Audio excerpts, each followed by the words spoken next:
Hello students, welcome to my class. So in my previous video of Bioinorganic Chemistry class 1, I had discussed about what are the different types of elements that are present in our body, majorly different metal ions, and what role they play in our body. In this video, we will be talking about another important topic, that is ion transport across the membrane. Now you all know that these metal ions may be present in different organs, or where will be these metal ions present? They will be present in your intracellular or extracellular fluids. So they can't be present, they will be moving, correct? They have to move inside the cell, or they may be moving outside the cell through across some membranes. So how are they actually transported through one cell to another or somewhere else is what we are studying under this topic. So what are the two modes of transportation? Actually in plants, that there is two types, that is, one is active transport and one is passive transport. Even in animals there are two classifications, that is your active transport and passive transport. First we will begin with what is passive transport. In this type of transport, what happens? A molecule or an ion, it flows from higher concentration to lower concentration. That is, maybe inside the membrane, for example, I'm telling, inside the membrane there might be high concentration of one ion, and it is coming out where its concentration is very less. So what is happening? An ion is flowing from the region of higher concentration to the region of lower concentration. And you already know that whenever there is a flow from higher concentration to lower concentration, it does not require any energy, it will occur by itself. Like, waterfalls, it flows, water flows from top to bottom. Nobody is doing that, nobody is actually putting water down, it happens by itself. It does not require energy, any external force to do it, or any external source of energy, because it is happening from higher to lower concentration. That is the tendency of elements or any molecule to flow from higher to lower concentration without the use of any external source or energy. Okay, so under passive transport, we have three different types of classification, that is simple diffusion, osmosis and facilitated diffusion. So what is simple diffusion? Simple non-polar molecules, they are lipophilic, that is they are lipid loving, and body has all lipids and fluids, correct? So these non-polar molecules that are lipid loving, they will be present in the lipids. They can diffuse easily from higher, see, this is a diagrammatic representation, there's a lot of high concentration, they simply diffuse across this membrane from higher to lower concentration. Next is large non-polar molecule. If their size is a little bigger, they also can diffuse from higher to lower concentration. But what happens? The rate of diffusion is comparatively lesser. Like, it cannot happen as fast as the smaller non-polar molecule, but it also can diffuse across the membrane by itself. Second is osmosis. Osmosis, when you hear the term, you know that it is a movement of water molecule across the membrane, that is from higher to lower potential. Third one is your facilitated diffusion. So here what happens, if the molecule or elements are too big, too large in size, or if they're too polar in nature. In simple diffusion, it was majorly the non-polar molecule we were talking about, which were lipophilic. So they did not have any problem going crossing the membrane, because they are lipid loving. They will be there in the lipid solution and they can cross the membrane. But if they are too polar in nature, or if they are too large in size, crossing the lipid bilayer by themselves is little difficult for them. It is not possible for them. So for their convenience, in order to move those polar or bigger molecule across the membrane, we have certain facility. So it is facilitated diffusion. Facility as in there will be various carrier proteins or channels or transporters. It is like, if you're traveling, like if you have to go 1 kilometer from shop to home, and you have nothing in your hands, very free, you don't have to carry anything, you'll easily go. Walking also you can go, what is it? But if you have, like, 5 to 10 shopping bags in your hand, and if you have to go and reach your house, it is very difficult to go through that 1 kilometer, to walk with so much weight and everything. So what will you do? You will use a facility, maybe like a public transport like bus or auto, correct? Same way here, that is just an example for your understanding that I gave. Here they are using something like a transporter. Maybe here that bus or auto work is done by different carriers or proteins that transport these metal ions from one part of the membrane to the other side, one side of the membrane to the other side. Example is ionopores. We are going to study more about what are actually ionopores. They are nothing but they are used in the transport of metal ions from one side to the other side. Which metal ions? Which are too big or too polar to travel by themselves. Such metal ions are transported across the membrane by the help of ionopores. Next is we are studying what is actually an ionopore, what are the different types of ionopores that are present. So as I said, in simple words, what is ionopore? They are nothing but they are used for transportation of elements from one side to the other side of the membrane. Elements that are too large to diffuse by themselves or move by themselves, or too polar to move by themselves, are transported by nothing but your ionopores. And a proper definition would be they are multidentate chelate ligands. They are either macrocycle or quasi macrocycle after coordination induced ring closure via hydrogen bonding. That is, they can be in the form of rings, that are formed, that are strengthened by hydrogen bonding. And there are two types, or that's what they are. Coordination compounds or induced rings or large channels that are held together by the hydrogen bonding. What is their function, students? They carry metal ions across the lipid bilayer of the cell membrane. What are the two types of ionopores that we know? One is the channel forming ionopores, and one more is a carrier type of ionopore. Now, in simple words, if I have to explain you the difference between carrier type and channel forming ionophore, what happens in a carrier type ionophore? As you can see, this part is, that brown, and this part, that is the lipid bilayer. Say now you have this brown color is your element, this one. This light brown thing is your lipid bilayer, and this dark blue is a carrier type ionophore. Now what you have to do is you have to take this element from this side to the other side of the membrane. So what does a carrier type ionophore do? The major difference between carrier type and channel type ionophore is in the method in which they take the metal ion across the membrane. A carrier type is usually like a ring like ionophore, where it will have a center open, wherein the metal ion can bind to its center, and then it will itself move through that membrane and take the metal ion to the other side of the membrane and leave it in the other side. Understood? What is the carrier ionophore doing? It is itself moving from this side to this side through the membrane, and it is dropping this metal ion to the other side of the membrane. Whereas channel type, as you know, as the name suggests, it is like a tunnel.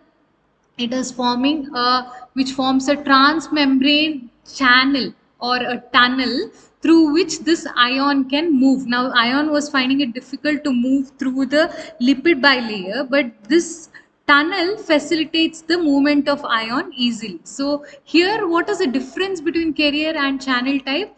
Carrier type ionophore, the ionophore itself will move and drop the ion to the other side. Whereas in channel type ionophore, what happens? The ion itself is not moving, but it is forming a channel through the membrane through which your element can move by itself.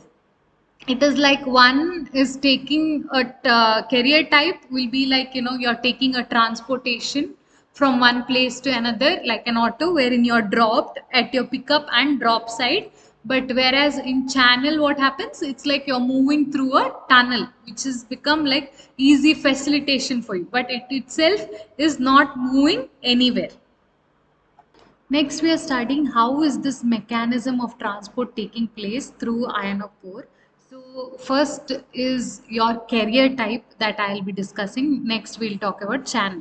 So, in carrier type, one example that you have to know, very important example, that is valinomycin. Valinomycin is one of the carrier type of ionophore that is important for you all. So, this is valinomycin structure, and center you can see like a hole will be there wherein the K plus ion or any element which has to be transferred will go and sit. It is like a center vacant space wherein your metal ion which is supposed to be transported will go and sit. So this is the K plus valinomycin complex. Now K plus from outside the cell went and sat in that vacant spot. Valinomycin, this white color is valinomycin. K plus has gone and sat on that central vacant part in the valinomycin. It takes it through the lipid bilayer and then drops it to the other side, that is the inside of cell.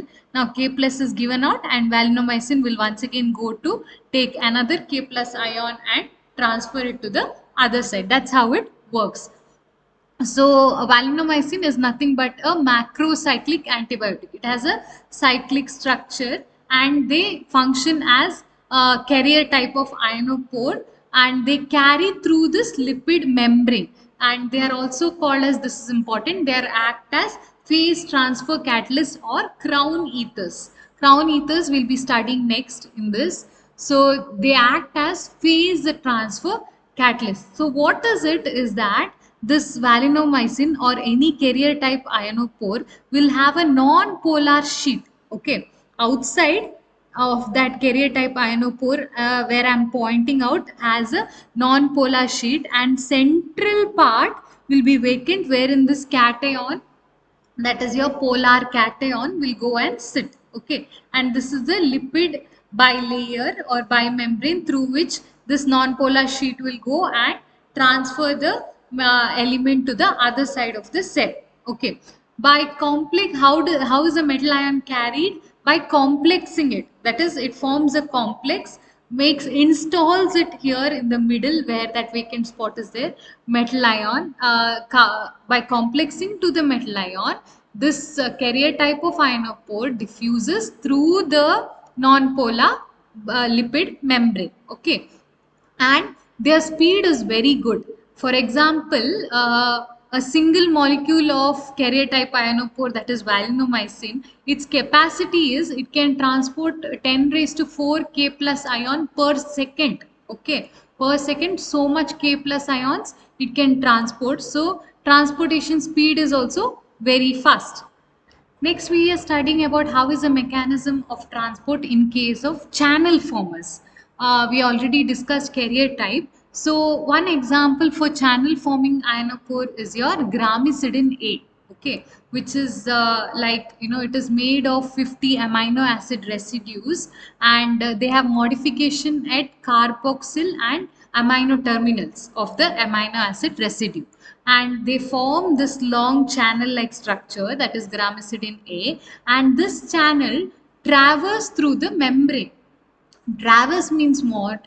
Through this membrane they are passing like a pipeline through the wall. Okay, a pipes that are put connected through the wall, same way they transverse through this membrane layer, and then the length of this channel can be around 5000 picometer and its diameter around 500 picometer, because length has to be long, right? If the lipid bilayer is very long, the channel also has to be long in order to move it. So length can be up to 5000 picometer, and the diameter, this we are talking in case of gramicidin. So other ionophore will have different length.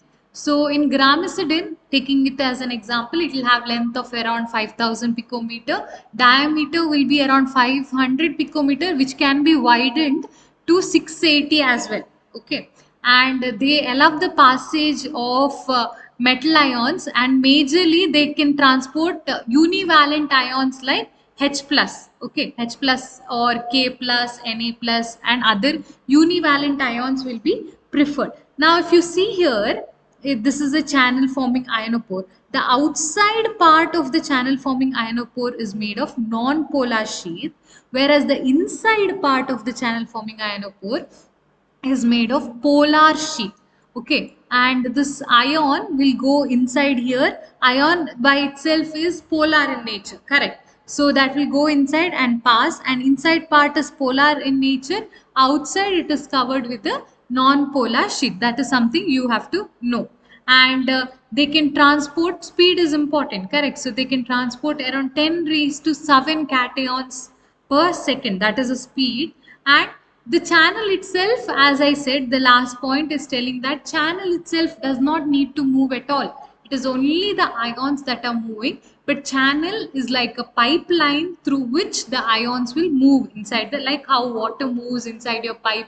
You don't have to move the pipe every time. The pipe is present there only. It is the water inside the pipe that is moving. Same way here the movement takes place. Okay, and different ionophores are there. They have different preference, like which ion do they want to carry through them. They have different preference. This preference may be based on the charge on the ion or the size of the ion, etc. So if it's valinomycin, it will prefer potassium, cesium over sodium. Same way it is, if it's nigericin, it will prefer potassium. But if it's monensin, it will prefer sodium over potassium. So valinomycin and non-actins, they are very much selective towards potassium. If potassium is there, if potassium and sodium is there, valinomycin will prefer to take potassium over sodium. But whereas if you have actinomycins, they will actively prefer sodium over potassium. So there are some of the preferences. Next is, how can you differentiate between carrier type and channel forming ionophore? On what factor can you differentiate both of them? One factor wherein you can distinguish both of them is by drawing a graph of temperature versus ion conductance. Now here I have drawn a graph. This is conductance of metal ion through the ionophore, and this x-axis indicates the temperature, increase in temperature. And graph number A is represented for channel forming ionophore, and graph number B shows the conductance for carrier type of ionophore. Now, as you can see here, with the increase in temperature, the conductance of metal ion through the ionophore, in case of channel forming, it increases only marginally. That is, there is no much increase. The graph was here, little high increase you can see. But in case of carrier type of ionophore, you can see that at a particular temperature, this melting temperature, at this temperature, when that graph crosses that temperature range, the conductance increases rapidly. You can see that conductance which was over here, this low, came up to this when it crossed a particular temperature that is called as a melting temperature. Now, what is the reason for this is that in carrier type, you know that ion is transported in hidden condition, like it is completely packed in that carrier type ionophore and it is taken through the other side, correct? But when the temperature increases, what happens? Outside is the non-polar sheath, correct? But inside there is a hydrocarbon core that is present. With the increase in temperature, this hydrocarbon core, which was initially in frozen state, now melts, okay, and it becomes fluid state. So that hidden condition ion is there. No? It was packed very tightly because there was frozen hydrocarbon core. But once that frozen hydrocarbon melts, that ion becomes a little free. So the transportation is very quick once that frozen hydrocarbon core melts. But what happens in channel type ionophore students? There is only a channel, there is no packing or anything to the ion. Ion itself is going. So even if you increase the temperature to any extent, of course there is hydrocarbon core that is melting. Even this has frozen hydrocarbon core, but there's no like strong packing, nothing. So the ion itself was moving. The hydrocarbon core, if it melts also, it does not make much difference to the channel forming ionophore, like how it made a difference to carrier type of ionophores. So that was about the passive transport and ionophores. Next, we are going to the second type of transport. What is that? That is the active transport. Now, active transport is the complete opposite of passive transport. That is, there the elements moved from higher to lower concentration. So here, the elements are transported from lower concentration to higher concentration. That is against the concentration gradient. So since you're doing this against the concentration gradient, that is, it will not happen naturally. Now waterfalls is falling from up to down. But if I want to make that water go in reverse direction, that is from down to up, then I have to take a bucket and take the water up. Correct. I have to use my energy. It won't happen naturally. That's what. So because that is against the concentration gradient, so you have to supply some extra energy. So this energy is got from hydrolysis of ATP, or you know that sunlight also has energy, or redox reaction. So it uses energy from different sources, and active transport is carried out. Now there are two types of active transport. One is direct transport. Direct transport, what happens? The ions are moved from lower to their higher concentration using something called as an ion pump. This is like an ionophore only, but this time it is using some energy to move the ion from lower to higher concentration. So it is not called as an ionophore, it is called as an ion pump. Correct. Water pump also does the same work. So this is like an ion pump. Next, second type of active transport is called as secondary active transport, wherein now in this what happens, one substance moves from higher to lower concentration. Okay. Because of that substance moving from higher to lower concentration, a potential gradient is set up. That is, difference in potential is set up, because of which another ion can move from lower to higher concentration. That is simultaneous movement. One side passive is happening, other side, because of the potential gradient that is set up, because of that there is a movement of ion from lower to higher concentration. So what is the thing that is responsible for the movement of ion in secondary active transport? It is a electrochemical potential difference that is set up because of one ion. That potential difference is responsible for the movement of ions from lower to higher concentration. Next is three different classification which also comes under active transport, that is antipode, sympode and unipode. Okay. In antipode, what happens? Two species moved in opposite direction across the membrane. So one species moving from, if this is considered outside the membrane, this is considered inside the membrane. One moves from outside to inside, other moves from inside to outside. But how is the movement? One moves from higher concentration to lower concentration, and other moves from lower to higher concentration. Example is your sodium calcium antipode. Here if you know the definition, it's enough, and one example. Next, what is sympode? In sympode, what is the difference? Both of the species are moving from this in the same direction. That is, from outside. A also is moving from outside to inside. B also is moving from outside to inside. But here also one moves from higher to lower, and second moves from lower to higher concentration. That is, say A's concentration outside is very high, inside is very low. So A is moving from higher to lower. B's concentration outside is less and inside is very high. B is moving from lower to higher. So both are moving in the same direction, but their concentration is different in both the sides. And what is the last one? That is unipode.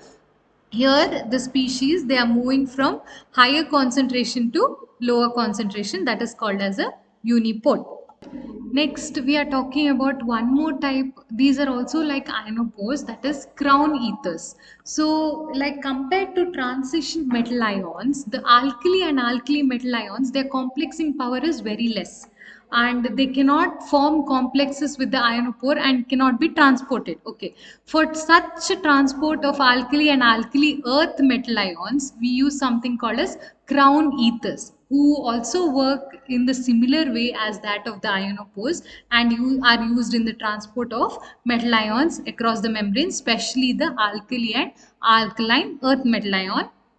Reason being, their complexing power is low and they are very hard. Okay, so hard centers, they prefer hard ligating sites, and crown ethers have hard ligating sites, because of which these can form complexes with the crown ethers and can be transported across the membrane. Okay, so crown ethers, they are nothing but your macrocyclic ligands. You can see they are cyclic structures which form stable complexes with only the alkali and alkaline metal ions. They are used only in the transport of alkali and alkaline earth metal ions. So they form stable complexes with the alkali and alkaline metal ions. So here the metal ions will go and sit in the center here.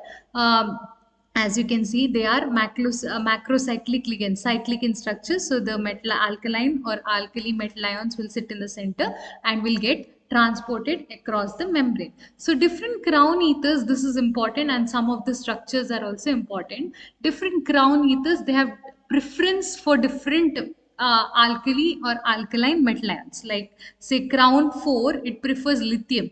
Reason is this crown 4 ether is small in size, and lithium is also one of the small alkali metal ion, correct? So small metal ion will prefer a smaller complexing or smaller crown ether, because it can easily fit into the this vacant site in middle.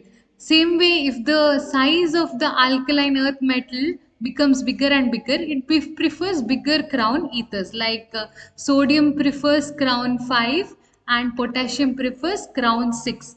And same way, if the cation size becomes very large like cesium, these are really big in size. So the cavity of the crown ethers are not big enough. They need big crown ethers. Still, it is not.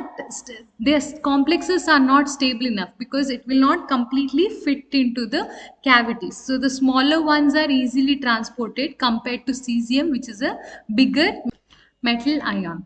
Okay, so with this we will end this video. In the next video I'll be discussing about sodium potassium pump and other topics. So thank you for attending my class, students. Take care. Bye.